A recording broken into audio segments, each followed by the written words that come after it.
Body है वो किस पर डिपेंड करता है? हमारे दिमाग पर, ठीक है।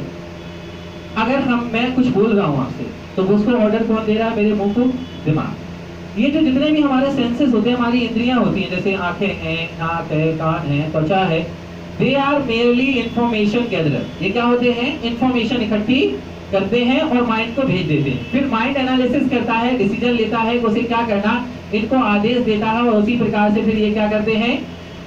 रिएक्ट करते हैं। फॉर एग्जाम्पल, अगर मैं फर्स्ट टाइम किसी पर्सन से मिलता हूँ, तो मेरी आंखें केवल इतना सा काम करेंगी कि उसकी एक इमेज बनाएंगी और मेरे माइंड को सेंड कर देंगे, ठीक है। अब मेरा माइंड क्या करेगा? चेक करेगा कि इस तरीके का कोई बंदा मेमोरी में है, तो वो चेक करेगा। अगर मेमोरी में नहीं है तो वो मुंह को आदेश देगा कि ये बंदा नया है, इसका नाम पूछो। तो मैं पूछूंगा, और भाई क्या नाम है? आपने बोला राजीव, विजय, या कोई भी नाम बताया, तो मेरा कानों ने सुना और वो सूचना किसको दे दी? दिमाग को। दिमाग ने क्या किया? उस फोटो के नीचे लिख दिया राजीव, और उसे 1 लाख जगह से ज्यादा पर सेव कर दिया। दिमाग की मेमोरी बहुत बड़ी है, बहुत बड़ी, तो 1 लाख जगह पर उसने सेव कर दिया। इसलिए क्योंकि अगर कभी दिमाग का एक हिस्सा खराब हो जाए तो व्यक्ति की याददाश्त ना जाए, उसे वहां से रिट्रीव किया जा सके। तो दिमाग में 24 घंटे कोई ना कोई इंफॉर्मेशन जाती रहती है, कभी आंखों के जरिए, कभी कानों के जरिए, कभी स्किन के जरिए, तो कोई ना कोई, कभी हम सोचने लग जाते हैं कुछ, तो कोई ना कोई इंफॉर्मेशन जाती रहती है। अब दिमाग क्या करेगा? इतनी सारी इंफॉर्मेशन को नहीं रखेगा वो, तो वो क्या करता है? उसकी प्रोसेस ऐसी है, वो क्या करता है? इंपोर्टेंट सिलेक्ट करके सेव कर लेता है, और जो उसे लगता है कि इंपोर्टेंट नहीं है उसे क्या कर देता है? डिलीट कर देता है। इसलिए शायद हम लोग भूलते हैं चीजें। हमें लगता है कि हमने याद किया था, 10 दिन बाद भूल गए, 2 दिन बाद भूल गए। कल आपसे मिले थे किसी से, यार तुम्हें देखा है कहीं पर, नाम याद नहीं आ रहा यार, तुम्हारा कहीं देखा तो है, कहते हैं। तो ये क्या है? हम भूल जाते हैं, क्योंकि दिमाग को लगता है कि वो चीज इंपोर्टेंट नहीं है, तो उसे इरेज कर देता है। क्योंकि अगर सारी चीजें याद रखे ना, तो व्यक्ति पागल हो सकता है। अगर किसी कोई अच्छा बोलता है, कोई बुरा बोलता है, कई बार किसी बात पे हमें गुस्सा आता है, अगर हम भूले नहीं तो हम गुस्से करते रहेंगे, हमसे बोला तो बोला कैसे, हिम्मत कैसे हुई, यही सोचते रहोगे, तो इसलिए दिमाग भुला देता है। तो दिमाग क्या है? एक बड़ा ही क्या है, जैसे गाड़ी में इंजन होता है ना, अगर आप इंजन को हटा दो तो गाड़ी टीन का डिब्बा, ऐसे ही अगर दिमाग को हटा दिया जाए तो इंसान हार्ड मास का डिब्बा। क्योंकि जिसको जो मेंटली सिक होते हैं उनको खुद का नाम भी नहीं पता होता है। होता है क्या? नहीं। लेकिन तो ये दिमाग होशियार है, सब है, लेकिन ये थोड़ा मूर्ख भी है।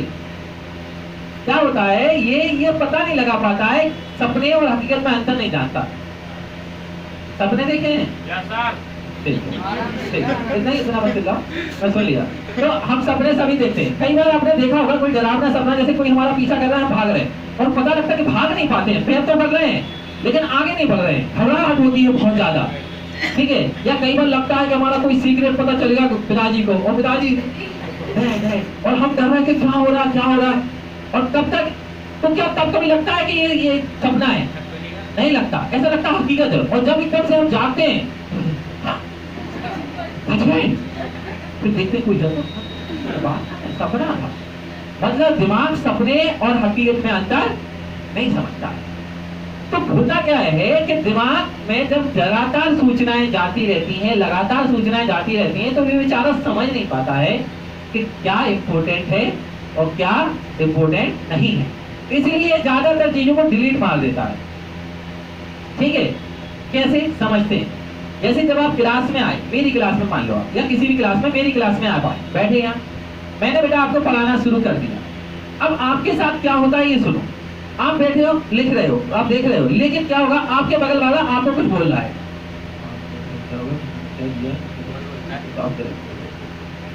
और अब ये कानों से ये सूचना दिमाग को जा रही, क्योंकि वो तो शरीर की कोई क्रिया है, वो तो जाएगी, ठीक है। तब तक किसी ने हाथ मार दिया तो स्किन से सूचना वहां चली गई, तब तक तुम्हारा ध्यान इधर चला गया, तो वहां से सूचना इंफॉर्मेशन दिमाग को चली गई, तब तक कहीं खो गए तो वहां की इंफॉर्मेशन आ गई। अब हो क्या रहा? इतनी सारी इंफॉर्मेशन दिमाग में एक साथ जा रही, और ये तो चल ही रहा है। तो अब ये नहीं समझ पा रहा कि ये कोई इंपोर्टेंट चीज है भी या नहीं, जो सामने बोला जा रहा है वो इंपोर्टेंट है भी कि नहीं। क्योंकि अगर इंपोर्टेंट होती तो एक ही सूचना मिलती मुझे एक समय पे, इतनी सारी इंफॉर्मेशन आ रही है, तो वो नहीं समझ पाता है कि ये ज्यादा इंपॉर्टेंट है, तो वो उसे ज्यादा महत्व नहीं देता, वो क्या करता है? डिलीट कर देता है। इसलिए हम घर से बाहर निकलते हैं और 1-2 दिन बाद हम सब भूल जाते हैं जो हमारे दिमाग में था, क्लास में पढ़ाया गया, अगर उसे रिवाइज ना करें तो, क्योंकि उसे लगता है कि शायद इंपॉर्टेंट नहीं है। क्योंकि अगर इंपॉर्टेंट होती तो एक ही इंफॉर्मेशन आती। अब इसका अपोजिट देखो, आप मूवी देख रहे हो, ठीक है, जब आप मूवी देख रहे होते हो तो उस समय आपका पूरा ध्यान कहाँ होता है? खुद को इमेजिन करते हैं वहां पे, गाना चल रहा है तो मुस्कुराते हैं, खुद खुश हो। और अगर धोखे से भी किसी ने ऐसे कर दिया तो उस समय दिमाग में एक ही सूचना जा रही है, वो कौन सी? जो स्क्रीन पे चल रही है वही जा रही है और कुछ नहीं। तो अब दिमाग तो क्या कहते हैं, जैसे कंप्यूटर तो 0-1 की भाषा समझता है वो, और कुछ नहीं। ऐसे दिमाग तो ये समझेगा कि जब एक ही यही इंफॉर्मेशन आ रही है और इस समय कोई सूचना मेरे पास नहीं आ रही, इसका मतलब क्या है कि ये बहुत इंपॉर्टेंट चीज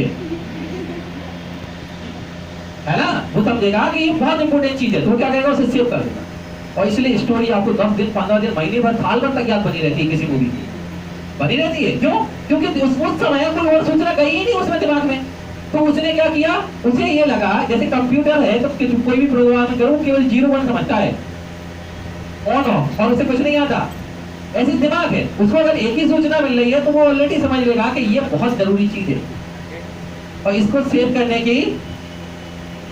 की जरूरत है, तो उसे सेव कर लेता है। इसलिए हमें याद रहता है। मतलब कई बार तो ऐसा होता है कि आप अपने फादर वगैरह से, जब मेरे फादर ने मुझे शोले की स्टोरी बताई थी कि हम जब मैं स्कूल में था तो मैं शोले देखने के लिए गया था, ठीक है, और उनसे पूछते कि 10वीं में क्या पढ़ा था आपने, तो कहेंगे आप बड़ा भी मैं ये पूछोगे तो है।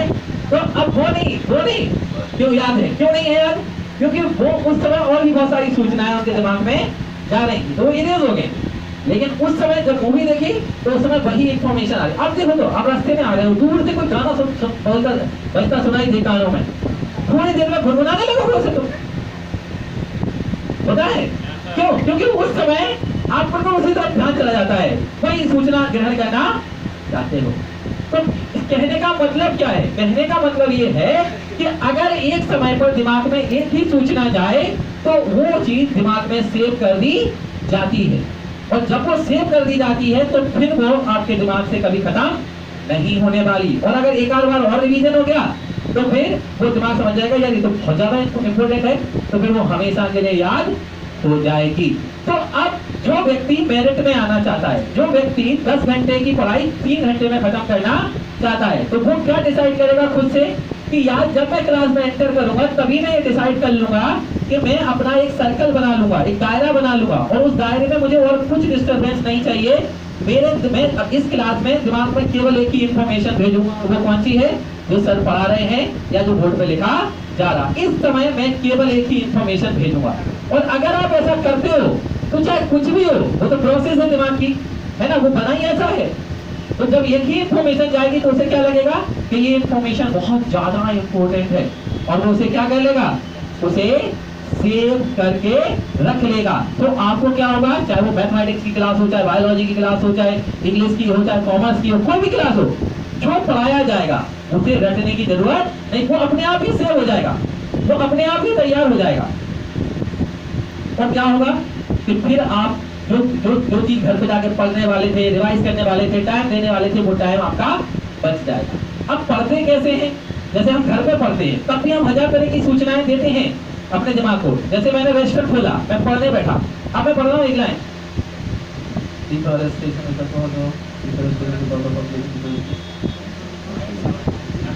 इधर देख लिया,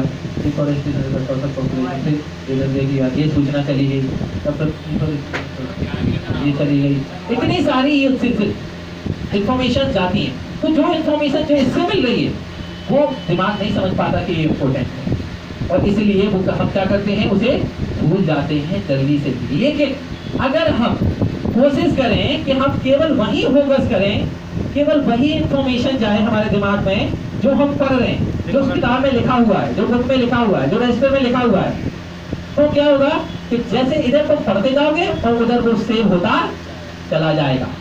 जैसे मैं अपना एक एग्जांपल दूं, अगर मैं अपनी स्कूलिंग की बात करूं तो मैं कोई बहुत टॉपर नहीं था, लेकिन हाँ ठीक था, एवरेज नहीं कहेंगे, एवब, और बहुत टॉपर भी नहीं कहेंगे। लेकिन फिर धीरे एक हिंदी मीडियम का स्टूडेंट रहा हुआ, लेकिन धीरे धीरे मैंने रियलाइज किया, ये सब चीजें सीखी, तो फिर मैंने देखा कि जो फास्ट रीडिंग करते हैं वो चीजों को जल्दी याद कर लेते हैं और वो ज्यादा पढ़ सकते हैं कम समय में। और फास्ट रीडिंग तभी हो सकती है जब आप बोलकर नहीं, आंखों से पढ़े। अगर आप बोल बोल के पढ़ोगे तो फास्ट आप नहीं पढ़ सकते, फिर आपको टाइम देना पड़ेगा उसको। लेकिन जब आप आंखों से पढ़ते हो, जैसे अब मेरी हैबिट क्या है, मैं न्यूज़पेपर पढ़ता हूँ, इंग्लिश न्यूज़पेपर 26 पेज का न्यूज़पेपर होता है, तो मैं वो 1 घंटे में या उससे पहले ही निपटा देता हूँ पूरा पढ़ के, पूरा इधर से लेके वहां तक पहुंच जाता हूँ लास्ट तक। कैसे? जैसे मैंने यहाँ से पढ़ना शुरू किया तो मेरी नजरें घूमती है केवल, और चूंकि नजरें इतनी फास्ट घूमती हैं तो दिमाग को फुर्सत ही नहीं मिलती और कुछ सोचने की, यहाँ वहां मन हो ही नहीं पाता है, क्योंकि जब इधर उधर भटके तब तो 4 लाइनें खत्म हो जाएंगी तो समझ में नहीं आएगा। तो इससे क्या होता है कि फास्ट रीडिंग जब हम करते हैं तो दिमाग में ऑटोमेटिकली वो चीजें सेव होती जाती हैं, क्योंकि उस समय केवल वही इंफॉर्मेशन जा रही होती है। लेकिन ये एक दिन में नहीं हुआ, क्योंकि आप लोगों का हैबिट है, कुछ लोगों को बोल जब तक उनके कानों में ना पड़े बात तब तक उन्हें याद नहीं होता, ठीक है, वो बोल के पढ़ते हैं, मन से पढ़ने से उन्हें याद नहीं होता, कई लोग का ऐसा होता है और ये सही भी है। लेकिन अगर आप इसे अभ्यास में लाएंगे 1 दिन 2 दिन 1 महीना, तो क्या होगा, अगर आप फास्ट रीडर बन पाए तो आप पक्का मान लीजिएगा कि जो आप पढ़ोगे वो आपको याद होता चला जाएगा, और जो याद होता चला जाएगा तो क्या होगा कि बुक खत्म कर दोगे तुम 2 दिन में, और जो बुक खत्म कर दी तुम्हें याद भी हो गई, तुम्हारी तैयारी भी हो गई, और क्या चाहिए कंपटीशन निकालने के लिए। जितना ज्यादा पढ़ पाओगे उतने ज्यादा आप एक्सपर्ट हो जाओगे। तो चाहिए क्या, ऑल इन ऑल अगर हम देखें तो बात क्या है कि दिमाग के हिसाब से हमें क्या करना पड़ेगा, चलना पड़ेगा। इसकी जो क्या कहते हैं संरचना है, जो इसका स्ट्रक्चर है, जो इसकी वर्किंग स्टाइल है, उसके हिसाब से अगर हम खुद को ढाल पाए तो हम इस दिमाग का इतना यूज कर सकते हैं जिसकी कोई सीमा नहीं है, कोई लिमिट नहीं है। लेकिन कब, जब हम इसकी वर्किंग स्टाइल को समझ पाएंगे, जो मैंने आपको समझाई। और नहीं तो आप बताओ, क्या आपको मूवी की स्टोरी नहीं रहती 1 महीने तक याद रहती है ना? क्यों रहती? वो इसीलिए रहती बेटा कि वो उस समय केवल वही सूचना दी हमने दिमाग को, वही इंफॉर्मेशन दी। जैसे आपने स्वामी विवेकानंद जी के बारे में सुना है, जब स्वामी विवेकानंद जी को शिकागो जाना था तो वहाँ पहुंचे, वो थोड़े लेट हो गए, मतलब रजिस्ट्रेशन की डेट निकल गई, तो उनसे बोल दिया कि साहब अब तो रजिस्ट्रेशन डेट निकल गई। वो तो संत महात्मा से दिख रहे थे, अमेरिका में तो ऐसा पहनावा भी नहीं होता है, कोई भिक्षा भी नहीं देता, हमारे यहाँ तो भिक्षा मिल जाती है, वहाँ कोई भिक्षा नहीं देता। तो उनको बोल दिया कि नहीं भाई नहीं हो पाएगा। तो यहाँ वहाँ भटक रहे थे बेचारे, भिक्षा भी नहीं मिली। तो एक घर के सामने बैठ गए कि तू ही देख मालिक, तूने यहाँ भेजा। तभी क्या हुआ, वो लोग लड़ रहे थे, कुछ उलझन हो गई होगी, पड़ोसी थे, कुछ उलझन हो गई उनकी रीजनल लैंग्वेज में, लोकल लैंग्वेज। इससे क्या हुआ, वो लड़ रहे थे तो पुलिस आ गई। तो जो पुलिस वाला था उसने उनसे पूछा कि आप बैठे थे, आपको पता है कि किसकी गलती है? तो स्वामी जी ने कहा कि देखो भाई, मेरे को नहीं पता कि इसने क्या बोला, इसने ये शब्द बोले थे और इसने ये शब्द बोले थे, अब मतलब आप निकाल लो, क्योंकि मुझे इनकी रीजनल लैंग्वेज नहीं आती। मतलब कि स्वामी जी की ये प्रैक्टिस थी कि एक बार में एक ही इंफॉर्मेशन जाएगी। तो जब वो उनको सुन रहे थे तो केवल उनको ही सुन रहे थे, तो उन्हें भले को भाषा नहीं आती थी, लेकिन उन्होंने वर्ड टू वर्ड बता दिया कि इसने क्या बोला। हाँ, ये सुन के वहाँ एक लेडी खड़ी थी जिनका मकान था, वो स्वामी जी को अंदर ले गए, उनसे पूछा, उन्हें खाना खिलाया, और फिर उन्होंने एक प्रोफेसर में तो थे वहाँ यूनिवर्सिटी में, और उनको उन्होंने पत्र लिखा और स्वामी जी को उनके पास भेज दिया। तो जब स्वामी जी उनसे मिले तो ऑब्वियस है, स्वामी जी तो बहुत महान व्यक्ति थे, विद्वान थे, तो वो भी उनसे प्रभावित हुए। तो उन्होंने उन्हें एक बुक दी कि स्वामी जी ये आपके लिए है, आप इसे पढ़िएगा, अच्छी किताब। तो स्वामी जी ने क्या किया, उसे ऐसे पलटना शुरू किया, ऐसे नहीं कि पलट दी जैसे कर दी, कई लोग ऐसे नहीं होता, एक ही पेज पढ़ता देखा, और उसे फिर रख दी उन्होंने सारे पेज पढ़। तो उन्होंने कहा आप लेंगे नहीं, ले नहीं जाओगे, आपके लिए। उन्होंने कहा मैंने पढ़ ली, आप पूछ लीजिए। तो जो उन्होंने पूछा पेज बाई वो उन्हें बता दिया। इसका मतलब क्या है कि उनकी जो रीडिंग कैपेसिटी थी वो बहुत फास्ट थी। वो कोई भगवान नहीं थे, वो कोई जादूगर नहीं थे, इंसान थे, लेकिन उनने अपने ब्रेन के हिसाब से चलना सीख लिया था। तो जब जैसे वो पेज देखते गए, इतना फास्ट था उनका रीडिंग, आई रीडिंग इतना फास्ट था कि वो एक बार देख के पेज को ऊपर से नीचे तक पढ़ लेते थे, और इसलिए उन्होंने वर्ड टू वर्ड बता दिया। तो जब वो कर सकते हैं तो क्या हम लोग, आप लोग नहीं कर सकते हो? कर सकते हो, लेकिन कब? जब हम खुद को उस दिशा में ले जाएं, अपने दिमाग के हिसाब से चलाएं। अगर आप ऐसा करते हो तो आप ये पक्का मानना कि आपको 12th की मेहनत तो कुछ नहीं है, 12th की मेहनत तो कुछ है ही नहीं। आपके दिमाग में इतनी क्षमताएं हैं कि आप कुछ भी कर सकते हो।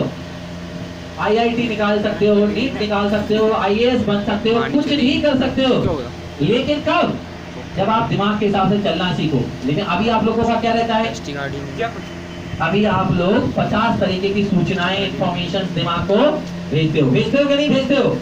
हर समय, पढ़ते समय भी, क्लास में बैठ के भी। तो अभी आपको डिसाइड करना है कि आपको क्या चाहिए लाइफ में। याद रखना, आपको कुछ भी मिल सकता है, लेकिन हर चीज की एक कीमत होती है। Everything has a price, and are you ready to pay that price? Are you ready to give that price? अगर आप चुकाने के, उस कीमत चुकाने के लिए तैयार हो, तो मार्केट खुला हुआ है, कुछ भी ले लो यार। आप IIT बन सकते हो, आप IAS बन सकते हो, कुछ भी बन सकते हो, लेकिन आपको कीमत देनी पड़ेगी। और वो कीमत क्या है कि आपको पक्का इरादा बनाना पड़ेगा, अपने पर काबू पाना पड़ेगा। और वो काबू किस लिए? ताकि जब एक समय पे दिमाग को केवल एक ही इंफॉर्मेशन दी जाए। और अगर ऐसा हुआ तो बाद बाकी तो सब खत्म, फिर तुम्हारा कोई कॉम्पिटिटर ही नहीं है। क्योंकि winners never do the different thing, they do the things in a different way.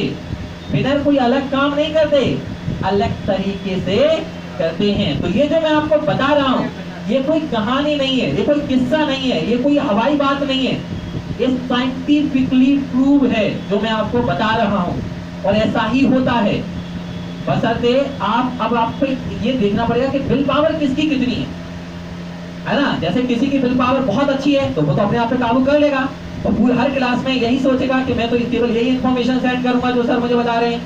लेकिन कुछ लोग की विल पावर अच्छी नहीं होती है, वो टूट जाते हैं, तो वो दोस्तों से बात करने लग जाते हैं, मन में और ख्याल आने लग जाते हैं, यहाँ वहाँ भटक जाते हैं, क्योंकि उनकी विल पावर अच्छी नहीं होती। जैसे एक शुगर पेशेंट होता है, उसको कह दिया भैया आप तुम शुगर नहीं ले सकते, उसे पता है कि लेंगे तो किडनी विडनी खराब हो जाएगी, डायलिसिस होगा, लेकिन फिर भी उनमें से कुछ कमजोर होते हैं, वो तो खा ही जाते हैं कल रसगुल्ला कहीं ना कहीं शादी में। घर वाले रोकते रहेंगे तो वो बाहर खा के आएंगे, वो मानेंगे नहीं।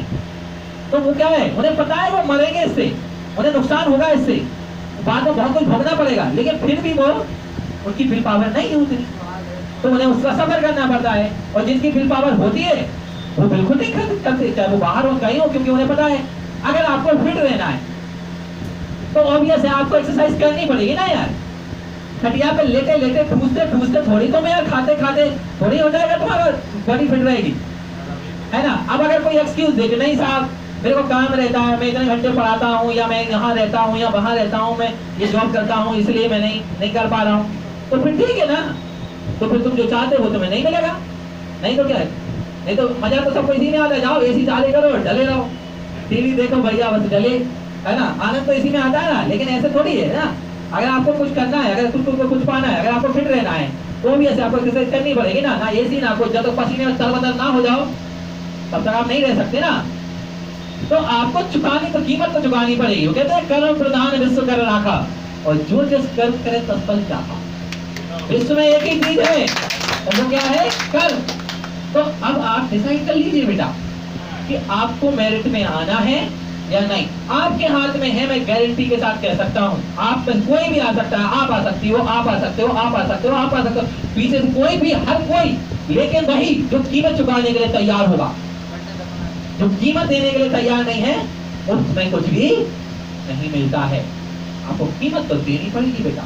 तो आप डिसाइड कर लीजिए कि आपको मेरिट में आना है या नहीं। मैं कह रहा हूं, मैं इस क्लास से देखूंगा कम से कम 5 लोग मेरिट में, लेकिन कब? जब आप मेरी बात को वर्ड टू वर्ड मानोगे।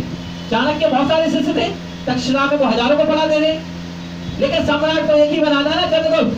क्यों? क्योंकि वो अपने गुरु की बात वर्ड टू वर्ड फॉलो करते थे। और इसलिए भारत नहीं, अखंड भारत, मतलब आज के भारत से भी डबल था उस समय का भारत। और ये दास्तान से उठ के एक लड़का 20 साल की उम्र में तो पूरा भारत को ये कर लिया था उसने। तो क्यों? क्योंकि वो उनको वर्ड टू वर्ड फॉलो करते थे। उन्हें पता था कि मैं अगर ऐसा कर पाया तो मैं ये हो जाऊंगा। तो अब आपको सोच लेना है कि आप क्या चाहते हो, कीमत चुकाने के लिए तैयार हो या नहीं।